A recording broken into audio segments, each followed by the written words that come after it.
కొత్తగా టైలరింగ్ నేర్చుకునేవారైనా తర్వాత already tailoring వచ్చిన వారైనా కొత్తగా మోడల్ నెక్స్ని అంటే ఇప్పుడు ప్రజెంట్ ట్రెండింగ్ అవుతుంటాయి కదండి, ఆ నెక్స్ని మనం డిజైన్ చేసినప్పుడు ఫస్ట్ టైం మోడల్ నెక్స్ని డిజైన్ చేసినప్పుడు ఎంత ఛార్జ్ చేయాలి, ఎక్స్పీరియన్స్ అయిన తర్వాత ఎంత ఛార్జ్ చేయాలి అనేది అయితే నేను ఈ వీడియోలో అయితే క్లారిటీగా అయితే ఎక్స్ప్లెయిన్ చేస్తానండి. మరి నేను ఎంత ఛార్జ్ చేశాను, మన ఏరియాని బట్టి ఎంత ఛార్జ్ చేయాలి అనేది అయితే కూడా నేను చెప్తానండి. ఈ వీడియోని అయితే ఎండ్ వరకు చూడండి, అయితే మీకు యూస్ఫుల్గా ఉంటుంది. మనకైతే ఈ ఆర్డర్ వచ్చేసి అంతగా అయితే ఇచ్చారండి. థ్యాంక్ యూ సో మచ్ అండి. ఇది వచ్చేసి మనకి ప్రజెంట్ అయితే ట్రెండింగ్లో ఉండే నెక్ డిజైన్ అండి. వెనకంతా మనకి స్కాలప్ అయితే వచ్చేస్తుంది. బ్యాక్ ఇక్కడ స్కాలప్ తోటి థ్రెడ్ పైపింగ్ అయితే ఇచ్చామండి. ఫ్రంట్ వచ్చేసి నార్మల్గానే అండి. చూడండి నెక్ డిజైన్ ఫ్రంట్ ఎంత నీట్గా వచ్చింది కదా, మనకి ఫినిషింగ్ కూడా చాలా నీట్గా వస్తుందండి. మనకి ఫ్రంట్ అయితే నార్మల్గానే స్టిచ్ చేయమన్నారు, అంటే షేప్ బెల్ట్ పెట్టి తర్వాత నార్మల్గా రౌండ్ అయితే పెట్టమన్నారు. ఇది వచ్చేసి బ్యాక్ బోట్ నెక్, ఫ్రంట్ వచ్చేసి నార్మల్గా. కొందరికి కొత్తగా నేర్చుకునే వారికి కూడా ఒక డౌట్ అయితే ఉంటుంది, బ్యాక్ బోట్ నెక్ పెట్టిన తర్వాత ఫ్రంట్ అనేది నార్మల్ పెట్టేయచ్చండి. డౌటే లేదు, అందులో అయితే 100% అయితే మనం అయితే తీసుకోవచ్చు. ఏమంటే మనకి కొంచెం బ్రాడ్ అనేది వస్తుంది, కానీ భుజాలు జారడం అట్లాంటివి ఏంటివి ఉండవు, ఈజీగా అయితే వెళ్ళిపోవచ్చు. నేను చాలానే స్టిచ్ చేశాను, అంటే బ్యాక్ బోట్ నెక్ పెట్టి నార్మల్గా ఫ్రంట్ అయితే రౌండ్ నెక్ తీయడం అయితే చాలా అయితే తీసాను. దానికోసం అయితే నేను నా ఎక్స్పీరియన్స్ అయితే మీతో షేర్ చేసుకుంటున్నాను. కొత్త వారు కూడా చాలా ఈజీగా అయితే చేసేసుకోవచ్చు, అంటే వెళ్ళిపోవచ్చు. బ్యాక్ బోట్ నెక్ పెట్టి ఫ్రంట్ అయితే నార్మల్గా షేప్ బెల్ట్ అయితే పెట్టచ్చు. కొందరు ప్రిన్స్ కట్ కూడా అయితే ప్రిఫర్ చేస్తారు, అది కూడా బాగుంటుంది. కానీ కొందరికి ప్రిన్స్ కట్ అనేది సెట్ అవ్వదు కదా, వారి కోసం అయితే నేను ఇక్కడ షేప్ బెల్ట్ అయితే యూజ్ చేసి పెట్టేస్తున్నానండి.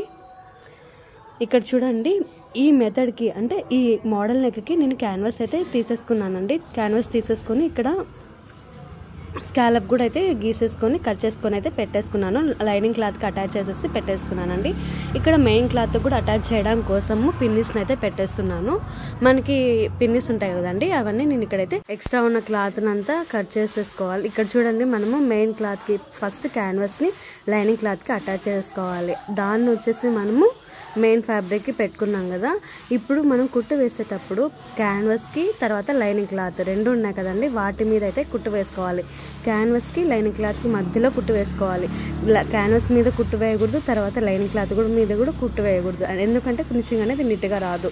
నేను ఇంకొకసారి చెప్తున్నాను, గుర్తుపెట్టుకోండి. క్యాన్వాస్కి తర్వాత లైనింగ్ క్లాత్కి మధ్యలో కుట్టు వేసుకుంటే ఫినిషింగ్ అనేది నీట్గా ఉంటుంది. మనం క్యాన్వాస్ టర్న్ చేసేటప్పుడు అంటే మనం తిప్పుతాం కదండి, అది నేను మరి చూపిస్తాను. అది కూడా ఫినిషింగ్ నీట్గా రావాలి అంటే మనకి క్లాత్ అనేది కూడా ఎక్కువ ఇడ్చుకోవాలి.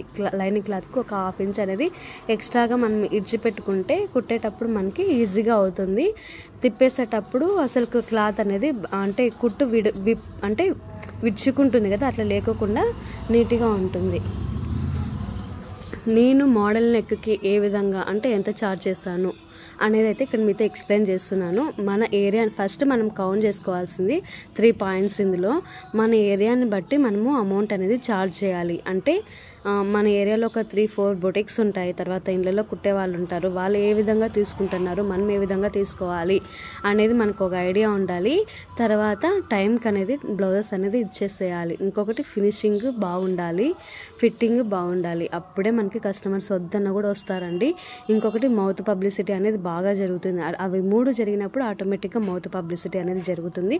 అప్పుడు మనకి ఒక కస్టమర్ వచ్చినప్పుడు కొత్తగా వాళ్ళు ఒక 2-3 పిలుచుకొని వస్తారు, వాళ్ళు ఇంకొక 2-3. అట్లాంటప్పుడు మనకి కస్టమర్స్ కూడా పెరిగిపోతారు కదా, అది అనేది మనకి మెయిన్ ఇంపార్టెంట్. 10 రూపాయలు తక్కువైనా పర్వాలేదు, ఫస్ట్లో షాప్ ఏదైనా పెట్టిన వాళ్ళు లేకుంటే ఇంట్లో కుట్టేవాళ్ళు 10 రూపాయలు తక్కువైనా పర్వాలేదు. మనం ఫినిషింగ్ ఫిట్టింగ్ తర్వాత టైంకి ఇస్తే కన్నా మనకి ఆటోమేటిక్గా కస్టమర్స్ని వాళ్ళే పిలుచుకొస్తారండి. నేనైతే ఆ పరమేశ్వరుని అయితే ఖచ్చితంగా నమ్ముతున్నాను. అంటే మనం కష్టం అనేది మనం చేయాలి, తర్వాత ఫలితం అనేది దేవుడే ఇస్తాడనేది నేను నమ్ముతాను. అందుకోసం అయితే నేను ప్రతిరోజు ఎన్ని రోజుల నుంచి నేను వీడియోస్ చేస్తున్నాను. నాకు ఖచ్చితంగా ఏదో రోజు సక్సెస్ వస్తుందని నేను నమ్ముతున్నాను. ఏదైనా కానీ మనము పుట్టుకతోనే బిలియనీర్ అయితే అయిపోం కదండి, మనం సక్సెస్ అవ్వాలంటే ఖచ్చితంగా కష్టం అనేది ఉంటుంది. చూడండి, ఇక్కడ తిప్పేసిన తర్వాత ఫినిషింగ్ అనేది నీట్గా వచ్చింది కదా, రౌండ్ కూడా పర్ఫెక్ట్గా అయితే తిరిగాయండి. నేను అందుకే చెప్తున్నాను. ఇదంతా వచ్చేసిన తర్వాత ఈ విధంగా మనం హ్యాండ్ తోటి మూమెంట్ అనేది ఇస్తే అటు ఇటు అంటే రఫ్గా మనకి ఫినిషింగ్ అంటే చూసేకి బాగుంటుంది, ఫినిషింగ్ అనేది నీట్గా వస్తుందండి. ఇవన్నీ బొటిక్స్లో వాడే టిప్స్ అండి. అంటే ఈ విధంగా కిందకి పైకి అంటే ఈ విధంగా అంటే మనకి ఫినిషింగ్ అనేది నీట్గా వస్తుంది. చూడండి ఎంత బాగా కనిపిస్తుందో కదా. దీనికి మనము అవుట్లైన్ ఒక థ్రెడ్ ఒక లైన్ అనేది వేసుకుంటే తర్వాత మనం థ్రెడ్ పైపింగ్ వేసుకున్నా కూడా బాగుంటుందండి. మా ఏరియాలో లైనింగ్ క్లాత్కి అంటే లైనింగ్ బ్లౌజ్కి ఎంత ఛార్జ్ చేస్తారో అనేది అయితే ఇక్కడ చెప్తున్నాను. దాన్ని బట్టి మనం ఒక మోడల్ బ్లౌజ్ని కుట్టినప్పుడు ఎంత తీసుకోవాలి అనేది అయితే ఒక ఐడియా వస్తుంది. మా ఏరియాలో అయితే లైనింగ్ క్లాత్ బ్లౌజ్కి అయితే 200 అయితే ఛార్జ్ చేస్తారండి. వితౌట్ లైనింగ్ లేకుండా 200 అయితే తీసుకుంటారు. ప్లెయిన్ బ్లౌజ్కి వచ్చేసి 100 అయితే తీసుకుంటారు. నేను ఏ విధంగా తీసుకుంటాను, నేను నార్మల్ బ్లౌజ్కి అయితే 180 తీసుకుంటానండి లైనింగ్ క్లాత్కి. తర్వాత వితౌట్ లైనింగ్ అంటే మామూలుగా ప్లెయిన్ బ్లౌజ్ ఉంటాయి కదా, అవి వచ్చేసి 80 రూపీస్ అయితే తీసుకుంటాను. మీ ఏరియాలో ఏ విధంగా తీసుకుంటారో అనేది కూడా కింద కామెంట్ అయితే చేయండి. ఎప్పుడైనా కూడా మన ఏరియాని కంటే మనం ఒక 10 రూపాయలు తక్కువ తీసుకుంటే పర్వాలేదు. అంటే వచ్చే వాళ్ళు కూడా 10 రూపాయలు తక్కువ, ఫినిషింగ్ ఫిట్టింగ్ కూడా బాగుండాలి అందులో. మరి తక్కువ అయితే తీసుకోకూడదు. ఎందుకంటే మరి ఇంత తక్కువ తీసుకుంటుంది ఏమో అసలు సరిగా కుడుతుందో లేదో అని కూడా అనుకుంటారు కొందరు. మన వర్క్ని బట్టి, మన హార్డ్ వర్క్ని బట్టి, మన ఫిట్టింగ్ ఫినిషింగ్ బట్టి తీసుకోవాలి. ఇలాంటి మోడల్ బ్లౌజ్కి మనం ఫస్ట్ టైం కుట్టినప్పుడు ఎంత తీసుకోవాలి అంటే కొత్తగా కుడుతున్నాం కదా అని కొంచెం తక్కువ తీసుకున్నా పర్వాలేదు. ఎందుకంటే మనకు కొంచెం ఎక్స్పీరియన్స్ అయినాక కొంచెం ఒక 50 రూపీస్ ఎక్కువ తీసుకున్నా పర్వాలేదు. నార్మల్ బ్లౌజ్ అంటే ఇప్పుడు మనం కుడుతున్నాం కదా ఈ మోడల్ బ్లౌజ్ని, దీనికి అంటే ఒక 50 రూపీస్ ఎక్కువ తీసుకున్నా కూడా ఫ్యూచర్లో అంటే ఏదైనా ఇంకొక బ్లౌజ్ 2 బ్లౌజులు వచ్చినప్పుడు ఎక్కువ తీసుకున్నా కూడా పర్వాలేదు. ఫస్ట్ అయితే తక్కువే తీసుకోమని నేను చెప్తాను. ఎందుకంటే మనకి ఎవరైనా కూడా కొత్త కస్టమర్ వచ్చినప్పుడు కూడా 50 రూపీస్ తక్కువ తీసుకుంటేనే, అంటే 10 రూపీస్ తక్కువ తీసుకుంటేనే మంచిది. వాళ్ళు ఇంకొకరికి చెప్పి తక్కువ తీసుకుంటా అంటే ఫినిషింగ్ ఫిట్టింగ్ బాగుంది, బాగా చేస్తున్నారు వాళ్ళు అని కూడా ఒక 10 మందిని పిలుచుకొచ్చే వాళ్ళు కూడా ఉంటారండి. నేను ఎంతైనా కూడా మనం సక్సెస్ అవ్వాలంటే మౌత్ పబ్లిసిటీ కూడా ఉండాలి, దాంతోపాటు మన హార్డ్ వర్క్ కూడా ఉండాలి. దాన్నైతే నేను చాలా నమ్ముతాను. చూడండి ఎంత నీట్గా వచ్చిందో కదా. మనం ఇక్కడ లైన్ క్లాత్ని కట్ చేసేసుకొని ఇక్కడ థ్రెడ్ పైపింగ్ అయితే నేను ఆల్రెడీ రెడీ చేసుకున్నాను. దాన్ని అయితే మనం అటాచ్ చేసేసుకోవాలి. ఇప్పుడు మెయిన్ క్లాత్ లైనింగ్ క్లాత్ని అయితే అటాచ్ చేసేసుకోవాలి. ఈ వీడియో నచ్చినట్టయితే ఖచ్చితంగా ఈ వీడియోని లైక్ చేయండి. మరిన్ని ఇలాంటి వీడియోస్ కోసం మన ఛానల్ అయితే సబ్స్క్రైబ్ చేసుకోండి ఫ్రెండ్స్. కొత్తగా ఎవరైనా చూస్తున్నా కూడా ఎవరికైనా యూస్ఫుల్ అవుతుంది అనుకుంటే వాళ్ళకి ఖచ్చితంగా షేర్ చేయండి.